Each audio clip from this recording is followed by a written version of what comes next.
case, right? Steve Montador, my best friend growing up, he was about to sign with the Florida Panthers.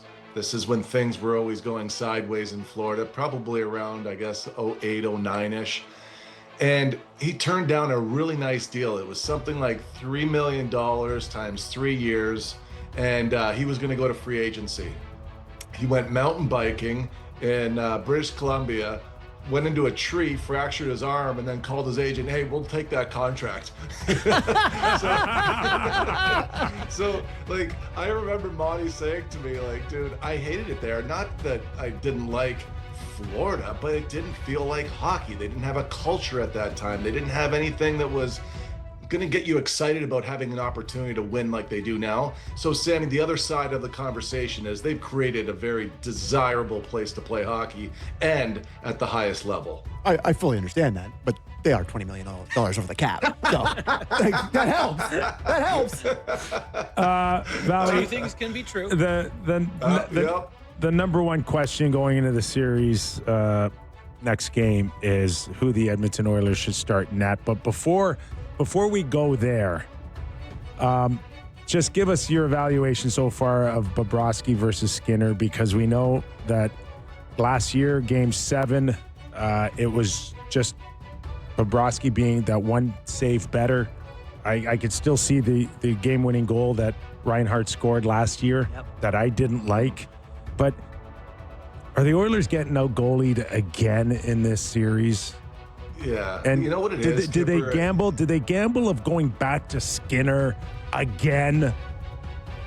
Yeah, we'll get there. Okay, but let's get there together. Okay, let's get there together. So the first thing I wanted to look at was when goalies are called upon to make a big save in a Stanley Cup final over the last 5 years. Are they able to do it? And does it matter when you're looking at the winning goalie versus the losing goalie in that series?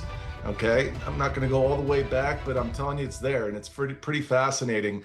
It's typically about 1 goal every 5 high danger chances. So you can imagine a 2-on-1, a breakaway, those screen deflections that are difficult. The Stanley Cup winning goalies are stopping them at a high rate. I'll run you through a couple because I thought this was interesting. Bobrovsky, the year they lost 3 years ago to Vegas, he was giving up 1 goal every 2.3 high danger chances in the final in the same series that Adin Hill was only allowing 1 goal every 5. So that was the real separator in that series. Adin Hill made the bigger of the saves.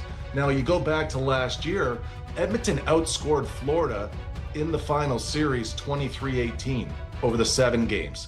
Now, last season, Skinner had 41 high danger chances in that series. He only allowed 9 goals.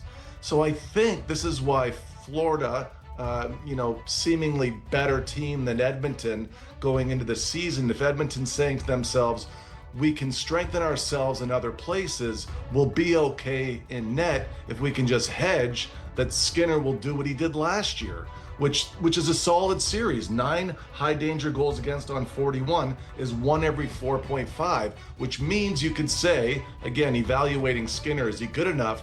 That's the only thing we need to have happen. He has to operate around 3.5 to 4.5. He did it already. Let's lean on him for this year. And I think that's why they gambled on it. Go to this year, though.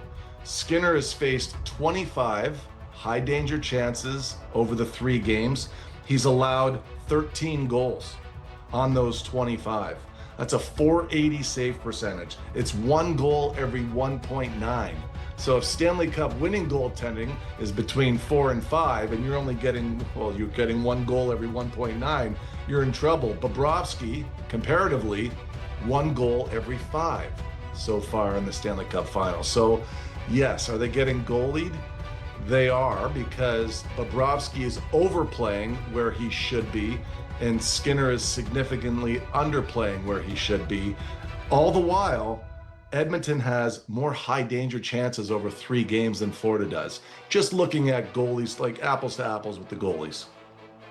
Do you believe that game by game, or I guess series long momentum exists, or is it kind of like fresh start for Skinner next game? We've seen him in these games be good in other situations. You never know what you're going to get. Are your numbers jeopardizing a start for him next game?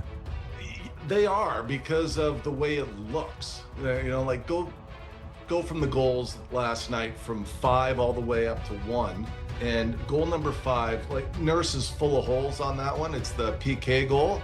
But you look at the east to west, and Florida has a book on him right now. They know that when the puck is low, he's going to be in a reverse. And to me, Skinner, if it was me, I wouldn't be down in a reverse there because he doesn't move well enough out of it.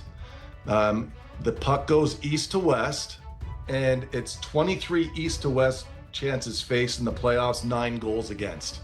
That's a big number. The breakaway goal is goal number 4, and when Bennett scores that one, I'm looking to myself and I'm like, geez, that looks like he could have done anything and scored. He looked relatively easy to beat.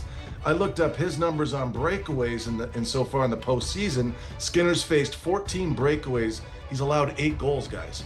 1 every 1.7. That's not a number you can win with. You need momentum changing saves, and you're not getting breakaway saves. That's going to hurt you. So east to west, breakaways. Goal number 2 I didn't like because of positioning. That's the Verhaeghe goal. And you look at positioning, and I think I mentioned this last week, he's got to back up in his crease a little bit. He's out too far for his lack of mobility, so when the puck ends up on Verhaeghe's stick, Verhaeghe looks up and he sees a goalie that's not there, that should be there, and the angle's off, his depth is off, and his squareness is off. And guys, you just can't make a save that way. You're sideways in your net, and short side high is exposed. So what I think he needs is a reset. We've seen him reset well. A reset would mean miss a game. If it doesn't work out, you're still going back to Edmonton. You can steal one there, steal one back in Florida, and you might be in a position to, get to a game 7 again. But I think that right now, he's lost his way a little bit. The pressure is so overwhelming. It's so overwhelming. And I think that right now, if you go to Pickard, he can play that way as far as ante up, and you can rally behind him. But I think that's their only opportunity. Give Skinner a rest here to take a deep breath. What'd you think of when they pulled him? Yeah, I know the guys on the panel were talking about it in between periods, and I think it was Kelly Rudy that said, I'd leave him in there to battle. But are you still in it? Are you still in it? I'm DeBoer. At like 2 or 3 in that game, I'd have been Would you have okay. pulled them after 40 minutes? Would you have pulled them and not get to that next goal? Yeah. Yes. Full body of work. Yes. He hasn't had a great series. It's almost like Skinner is one of those guys. Like when you see this here, guys, he's on his belly at the hash right marks. Now, the first goal of the game. There's the Verhaeghe. That's a nasty shot, though, Valley. I know, but he was